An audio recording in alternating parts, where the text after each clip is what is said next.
Você conhece os irmãos de Jesus? Provavelmente conhece o menino que nasceu em Belém, os milagres, o sermão da montanha, a cruz e a ressurreição.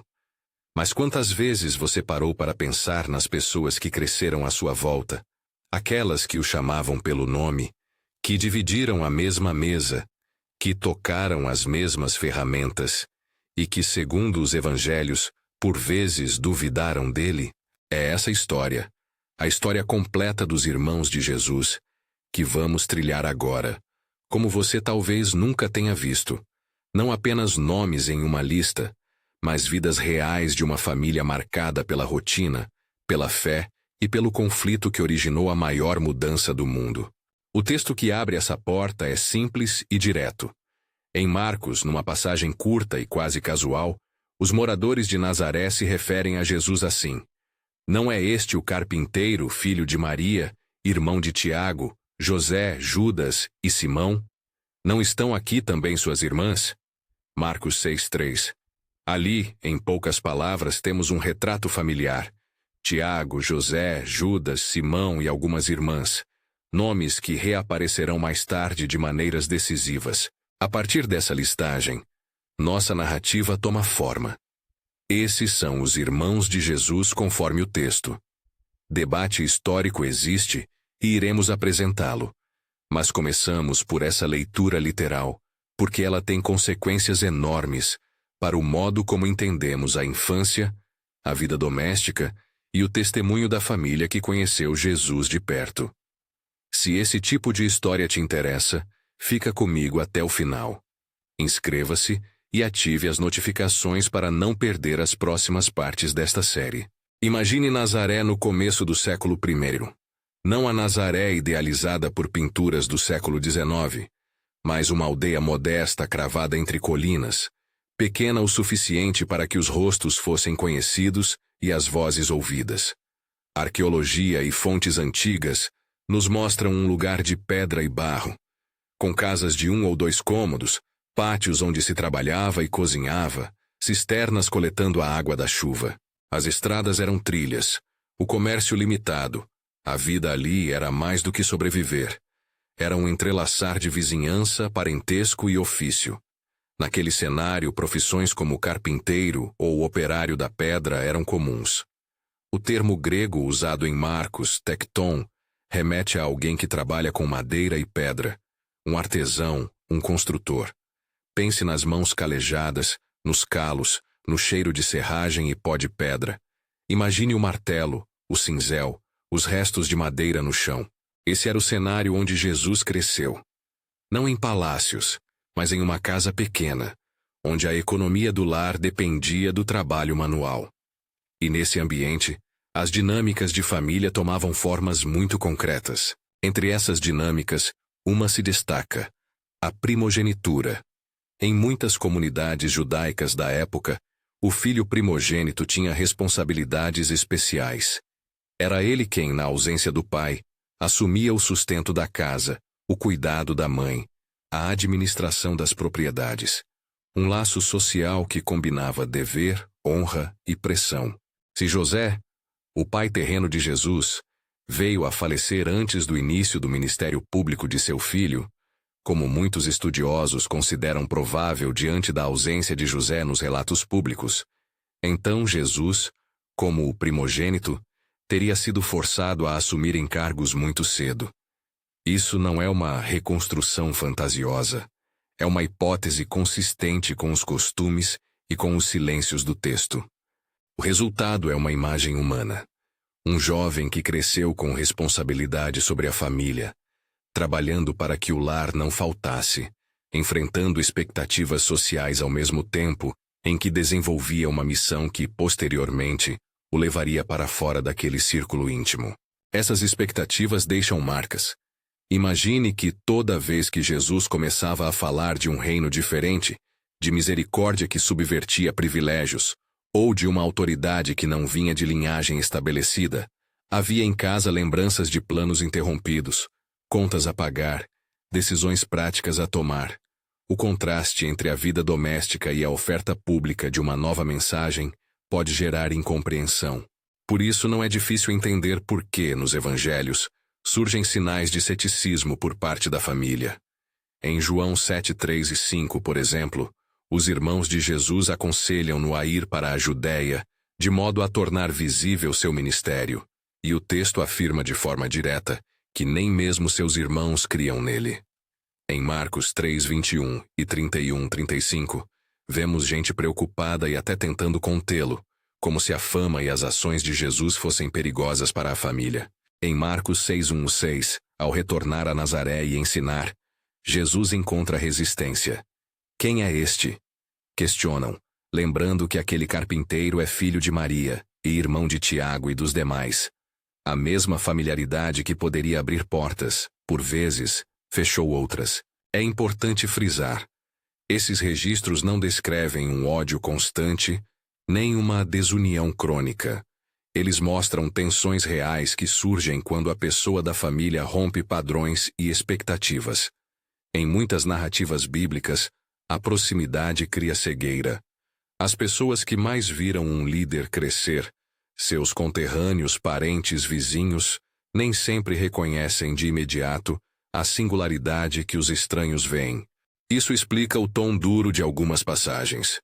Dizer não acreditam não precisa significar uma negação maldosa. Pode expressar perplexidade, medo e até preocupação prática por quem precisava garantir o sustento do lar. Diante desses relatos, os estudiosos se debruçaram sobre outra questão. Quem exatamente eram esses irmãos? A palavra grega comumente traduzida por irmãos é adelphoi. Em português, isso pode significar irmãos de sangue, mas também pode ter um sentido mais amplo. Parentes próximos, membros da mesma comunidade, até irmãos na fé em contextos diferentes. 3 teorias principais disputam a compreensão desse termo no caso de Jesus, e todas merecem ser apresentadas de forma equânime. A primeira teoria é a leitura literal. Tiago, José, Judas, Simão e as irmãs eram irmãos biológicos de Jesus, filhos de Maria e José. A favor dessa posição está a simplicidade do texto. Os evangelhos listam esses nomes sem explicitação de qual tipo de parentesco. Em um mundo em que famílias grandes eram a norma, a menção poderia ser apenas descritiva. Além disso, em várias outras passagens do Novo Testamento, a palavra adelphoi é usada com sentido estrito, como em relações claramente familiares. Para quem lê Marcos e Mateus de forma direta, a interpretação de irmandade biológica é a primeira hipótese natural. A segunda teoria parte de um argumento tradicional. José poderia ter sido viúvo antes de casar com Maria, tendo filhos de uma união anterior. Nesse caso, os irmãos seriam meio-irmãos de Jesus, filhos biológicos de José, mas não necessariamente de Maria. Essa hipótese aparece em alguns autores antigos como explicação intermediária entre a leitura literal e posições teológicas que defendem a virgindade perpétua de Maria. Ela busca conciliar o testemunho dos evangelhos com tradições posteriores sobre a vida de Maria, sem tomar uma posição histórica absoluta. Quando apresentada, essa teoria é geralmente acompanhada de cautela. Ela resgata certas tradições antigas, mas depende de inferências, já que os textos canônicos não explicitam um matrimônio anterior de José. A terceira teoria é a que ganhou força em algumas comunidades antigas e entre certos pais da igreja. Os irmãos seriam, na verdade, primos ou parentes próximos, não filhos de Maria e José. Aqui entra a diversidade de usos da palavra adelphoi e práticas linguísticas do tempo. Alguns teólogos posteriores, preocupados em salvaguardar a ideia da virgindade contínua de Maria, favoreceram essa leitura, citando usos aramaicos e contextos semíticos, onde irmão podia cobrir uma gama de parentescos. Além disso, figuras como Jerônimo, no fim do período antigo, acentuaram essa leitura em debates teológicos que envolviam veneração mariana e interpretações cristológicas. Essa teoria, porém, necessita sustentar por que os escritores dos evangelhos escolheriam deliberadamente uma linguagem ambígua, se quisessem indicar parentesco mais distante. um ponto que mantém a discussão viva. Ao apresentar essas possibilidades, é crucial manter duas coisas claras.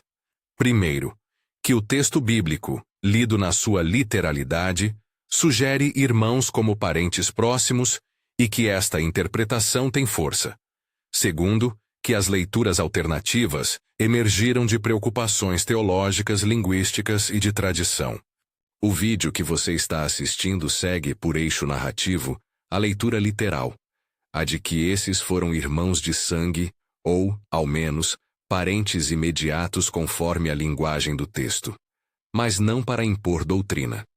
Fazemos isso porque essa posição abre um leque de perguntas sobre a intimidade familiar, sobre o impacto interno do ministério de Jesus e sobre a transformação final desses personagens na história da igreja. Voltando à aldeia e à oficina, imagine a casa cheia, as mulheres mexendo no fogo, as crianças correndo, as vozes abafadas das conversas, e no centro disso, o trabalho que sustenta a família. Se José morre cedo, essa oficina passa a ser o espaço onde Jesus, possivelmente já jovem, equilibra tarefas práticas com convicções que começam a transbordar em palavras e ações.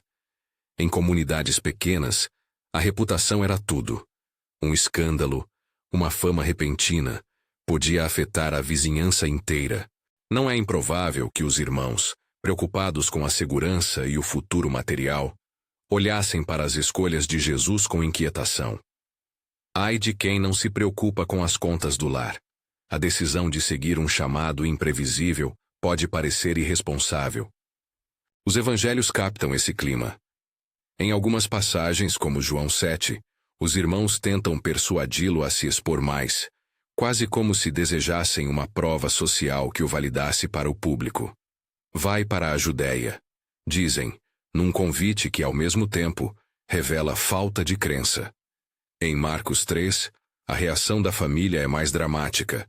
Estão fora de si, dizem sobre ele, chegando a tentar contê-lo.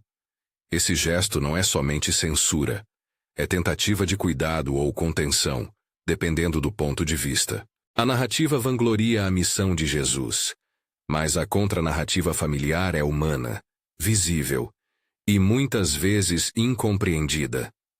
Também há uma dimensão sociológica nesse ceticismo.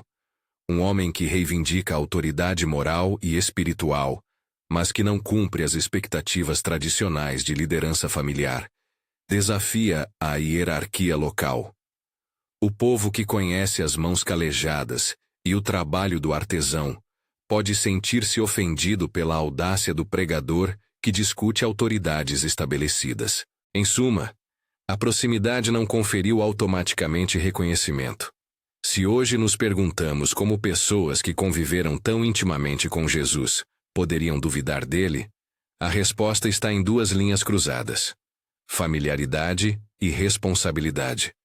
A intimidade gera expectativas. As responsabilidades garantem pressão prática. E quando alguém da família se coloca em rota de colisão com essas expectativas sem um plano concreto para a subsistência, o resultado pode ser desconfiança, embaraço, até rejeição temporária. A leitura literal dos evangelhos, que aborda esses sujeitos como irmãos, tem consequências narrativas poderosas. Pense no caráter da prova testemunhal. Se os irmãos, aqueles que mais viram Jesus crescer, chegam a negar ou duvidar dele, mas depois se tornam líderes, martírios e portadores de fé, isso acrescenta um peso particular ao evento da ressurreição. A transformação de convicção íntima em coragem pública é, na lógica do testemunho antigo, mais difícil de fabricar do que o relato de estranhos que passam a crer.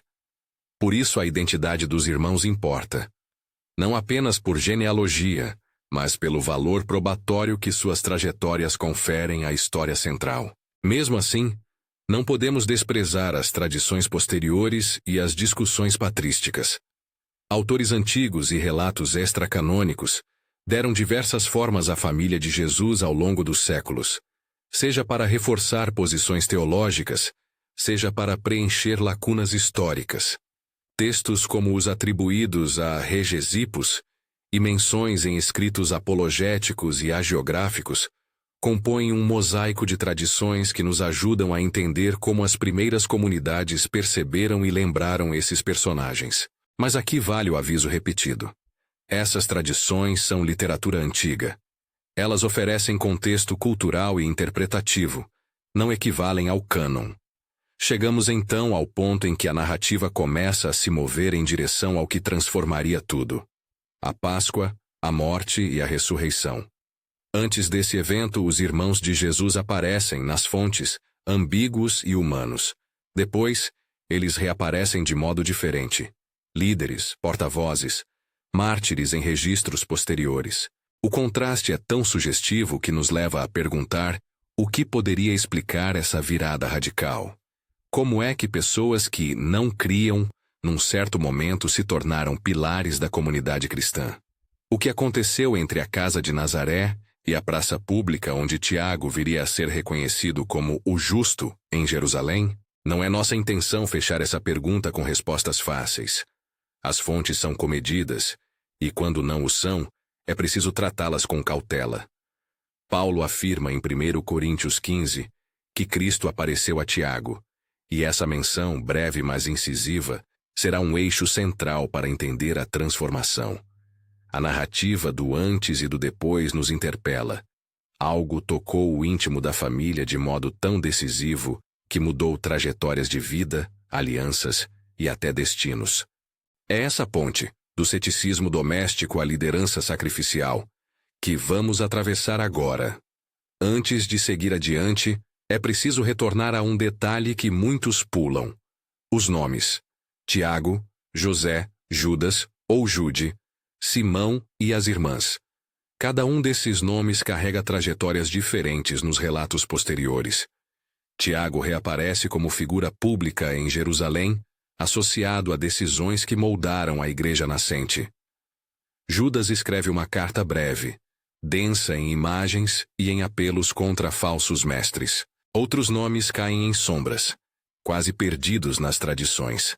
A maneira como esses irmãos reaparecem, alguns em proeminência, outros em obscuridade, revela tanto a diversidade do que veio depois quanto a fragilidade dos registros. Há ainda um elemento sociocultural que ajuda a compor esse quadro: as expectativas de honra e vergonha na sociedade do primeiro século. A reputação familiar podia ser preservada ou arruinada por ações públicas. Ser visto como um líder controverso não era apenas uma questão de crença, mas de honra comum. Por isso, quando lemos a reação inicial dos irmãos de Jesus, devemos também enxergar o cálculo social que poderia estar por trás da prudência deles. Entretanto, esse cálculo social não explica tudo. A passagem de ceticismo à fé pública revela, em última instância, algo que transcende simples estratégias de sobrevivência. Ainda que as fontes não nos deem diálogos íntimos ou cenas internas com detalhes precisos, e não tentaremos preenchê-los com palavras inventadas, é legítimo imaginar o impacto emocional. As dificuldades financeiras, as discussões sobre como manter a casa, o embaraço diante das perguntas da vizinhança. Tudo isso cria um pano de fundo humano que torna a transformação dos irmãos mais impressionante e mais compreensível ao mesmo tempo. Eles eram pessoas reais, com preocupações concretas. Suas escolhas posteriores ganham força justamente porque partem desse chão comum. Ao encerrar este segmento da história, ficamos diante de um nó fundamental. Os evangelhos nos oferecem pistas, nomes, imagens, episódios de tensão. As tradições posteriores acrescentam contornos e às vezes correm o risco de preencher demais o que o texto deixou em aberto.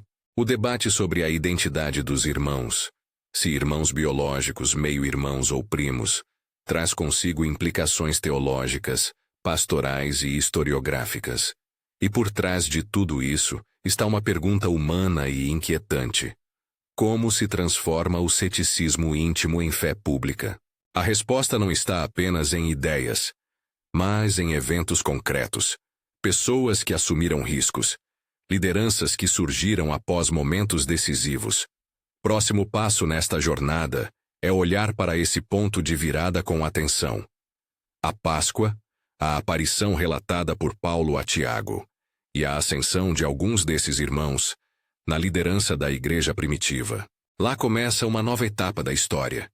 Uma etapa que vai nos mostrar não só transformação individual, mas também como a família que viveu lado a lado com Jesus passou a ser testemunha central de sua ressurreição e herdeira de seu legado. Quando chegamos à Páscoa, a narrativa muda de direção. O que fora íntimo e terreno, a casa, a oficina, os olhares desconfiados, atravessa o abismo do sepulcro e volta como um acontecimento público que reclama explicação. Paulo, escrevendo a Coríntios, elenca uma sequência de aparições que o fazem afirmar algo crucial. Cristo ressuscitou, apareceu a Cefas, depois aos 12, depois apareceu a mais de 500 irmãos de uma só vez, depois apareceu a Tiago, depois a todos os apóstolos. 1 Coríntios 15, 5, 7, paráfrase. Repare no lugar dado a Tiago nessa lista. A aparição a ele é colocada lado a lado com aparições comunitárias e com a experiência que transformou discípulos medrosos em testemunhas destemidas. Paulo afirma: não descreve o encontro com detalhes íntimos, mas atesta sua existência e, por isso, oferece uma chave interpretativa para a virada.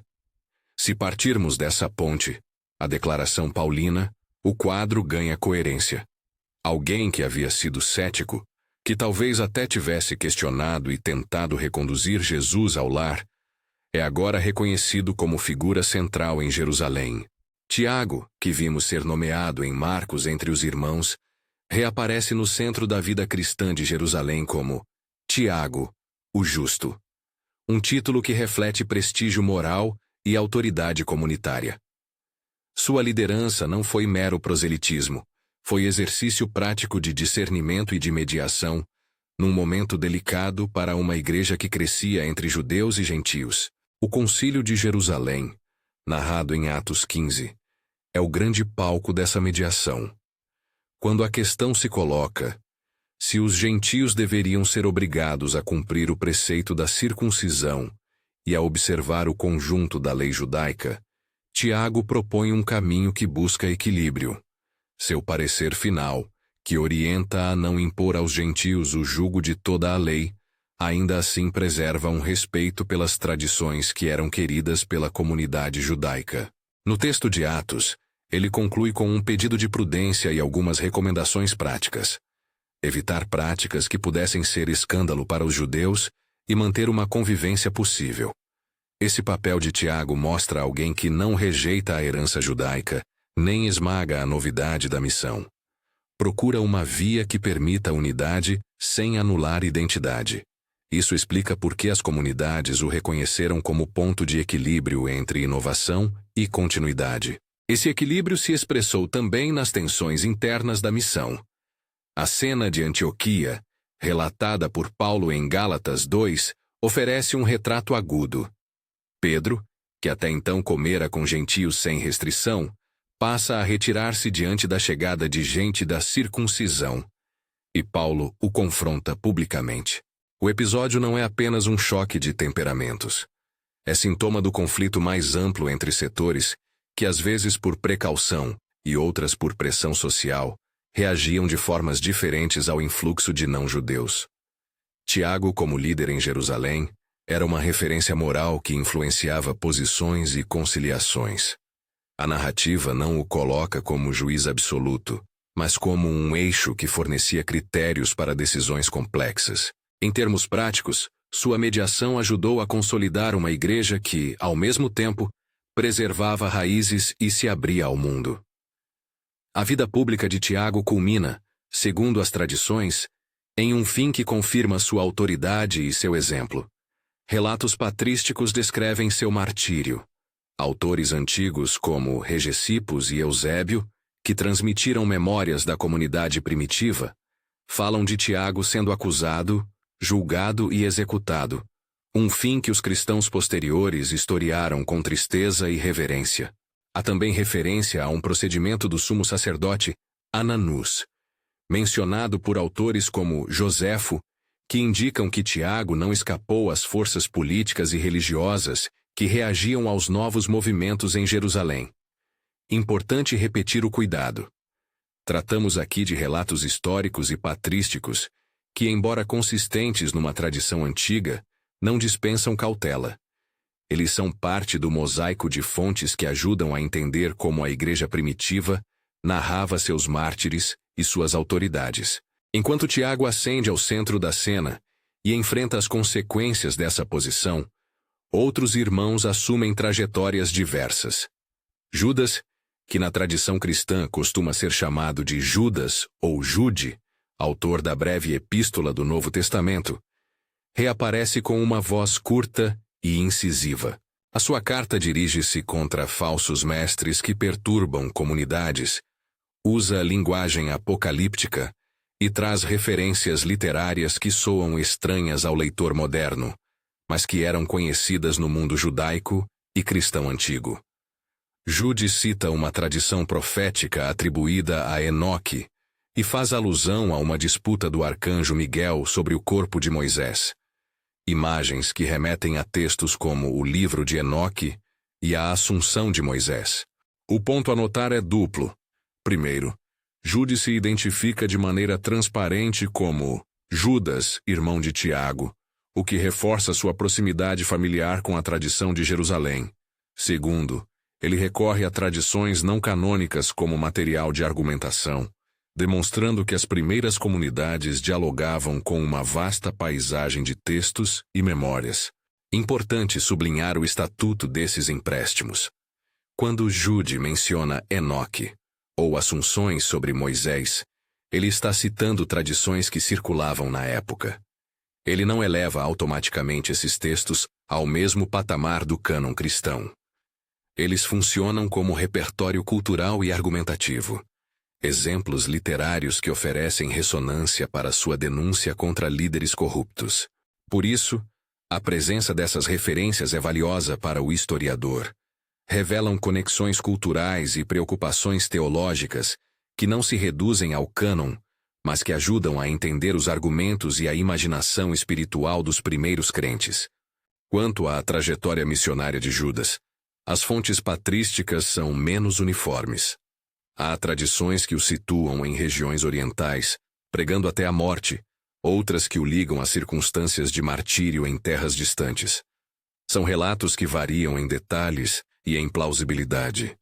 O que nos cabe é registrar que a memória histórica manteve seu nome sobretudo por sua epístola e pela associação familiar a Tiago. A carta de Judas, curta e vigorosa, deixa um legado teológico e pastoral. A urgência de preservar a fé frente a práticas desviantes, o apelo à vigilância moral e à perseverança. Os demais nomes da lista de Marcos, Simão, José e as irmãs, deslizam em grande parte para as margens das narrativas. Em algumas tradições posteriores, surgem menções dispersas. Simão aparece esporadicamente em lista de discípulos ou em tradições locais. José é um nome menos documentado. As irmãs são quase uma presença silenciosa, lembradas apenas como parte da família extensa. Essa invisibilidade documental não implica em insignificância histórica. Ao contrário, é indício de como a história antiga privilegiou vozes masculinas e públicas, deixando pouco registro das mulheres que, no entanto, sustentaram muitas comunidades no cotidiano. Não sabemos, por exemplo, como as irmãs ajudaram a manter lares ou redes de apoio. Sabemos apenas que suas existências existiram, e isso já é um ponto importante de humildade na nossa leitura. Algumas tradições antigas acrescentam pormenores curiosos sobre os descendentes dessa família. Hegesippus, historiador cristão do segundo século, e autores que o citam, registram memórias de que alguns descendentes transitaram pela história local, que netos foram levados a tribunais em contextos diversos, ou que famílias ligadas aos primeiros crentes continuaram a existir em ambientes judaicos e cristãos. A informação é valiosa porque sugere continuidade social. A família de Nazaré não desapareceu como um enigma, mas permaneceu parte do tecido comunitário. Novamente, Tratamos dessas fontes como tradição histórica, úteis para reconstituir memória, não como atestado documental incontestável. Outro episódio que sobrevive na lembrança antiga é a chamada fuga para Pela. Fontes patrísticas afirmam que, ante a iminência da destruição de Jerusalém pelos romanos em 70 d.C., muitos cristãos teriam deixado a cidade e se refugiado em Pela, na Transjordânia. Essa migração é apresentada por alguns autores antigos como atitude de prudência e preservação da comunidade. Se essa tradição for tomada como indicativa, ela mostra que a família que havia sido central em Jerusalém e que enfrentara as pressões políticas e religiosas também participou de processos coletivos de sobrevivência e reorganização. Mais uma vez, tratamos disso como memória transmitida por autores posteriores, e não como narrativa canônica. Ainda assim, é uma peça do mosaico que ajuda a desenhar o quadro dos irmãos após a fase fundacional.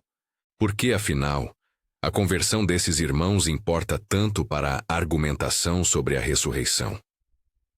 A resposta toca o coração do testemunho antigo. Testemunhos produziram-se com maior credibilidade quando vinham de fontes que tinham reputação por proximidade e interesse. A narrativa apologética da igreja primitiva valorizou justamente esse fato. Aqueles que mais conheciam Jesus, os parentes, não permaneceram neutros. Eles abraçaram a fé ao ponto de liderar, ensinar e, em alguns casos, morrer por ela. Do ponto de vista de quem buscava justificar historicamente a ressurreição, isso era um argumento forte. Não seria plausível, pensavam muitos, que parentes próximos inventassem uma história que implicasse em renunciar a laços sociais e honra, a risco de perseguição e, por fim, de morte. A conversão dos irmãos, portanto, funcionava como indicador de uma experiência que mudou suas vidas de forma radical. Mas há cuidado metodológico. Não transformamos essa lógica em prova absoluta. A historiografia moderna usa essas coincidências de modo cuidadoso. Diz-se, com alguma frequência entre estudiosos, que é mais difícil explicar a mudança de postura dos primeiros familiares por simples fabricação ou interesse. A narrativa de Paulo e a presença de Tiago na liderança, ou a voz autoral de Judas, são elementos que, combinados, tornam a hipótese da transformação por acontecimento extraordinário, a ressurreição, mais plausível para muitos intérpretes. Ainda assim, a história exata dos encontros, os processos psicológicos e as conversas privadas permanecem fora do alcance documental. A prudência exige essa distinção entre plausibilidade e certeza. Voltando ao aspecto humano, imaginar a mudança interior desses irmãos é entrar numa dinâmica comum à experiência religiosa. Alguém próximo ao líder experimenta incredulidade, depois perplexidade, então convicção e, por fim, compromisso público. A coragem de assumir essa convicção diante de investidas sociais e políticas revela uma conversão que abalou estruturas. Para Tiago, isso significou mediação e liderança. Para Judas, uma preocupação profética com a doutrina e a pureza. Para outros, um desfecho menos documentado, mas igualmente real na memória coletiva. Do ponto de vista pastoral, há lições práticas que saltam dessa trajetória. Primeiro, a família pode ser ao mesmo tempo o lugar da maior dificuldade e do testemunho mais decisivo. Quem convive dia a dia com o crente é chamado a um duplo movimento, de proximidade que corrige e de abertura que permite espaço para a novidade.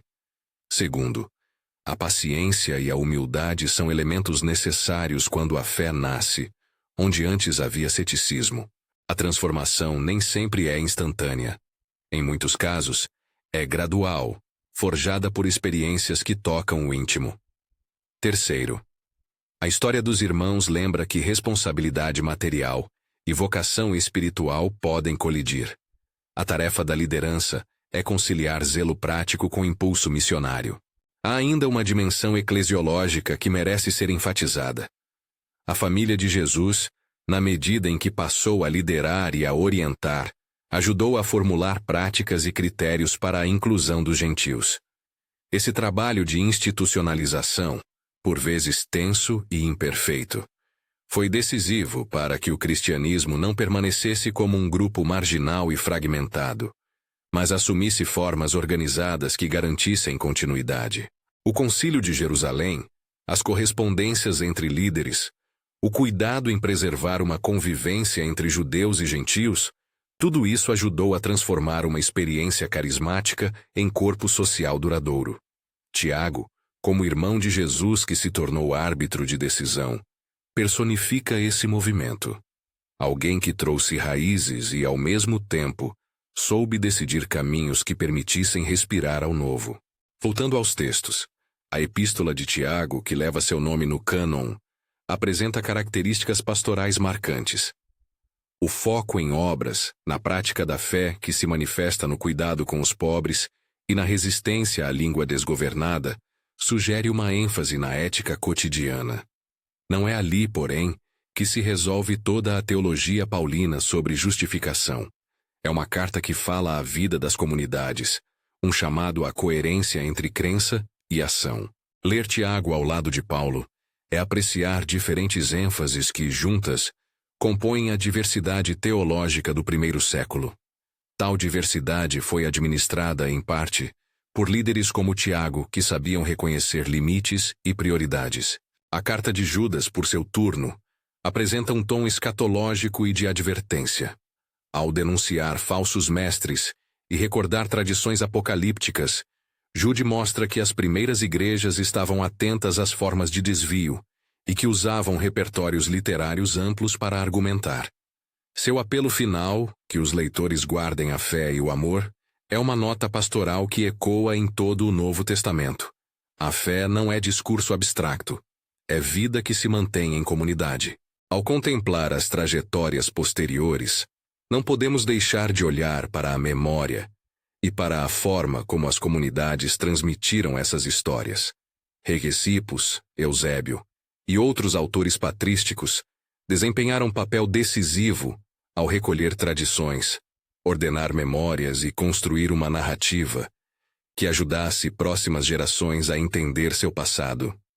Eles combinaram relatos orais, memórias locais e escritos agora perdidos. É graças a esse labor que hoje temos as pistas que ligam Tiago à liderança, que falam do martírio, que mencionam descendentes e fugas.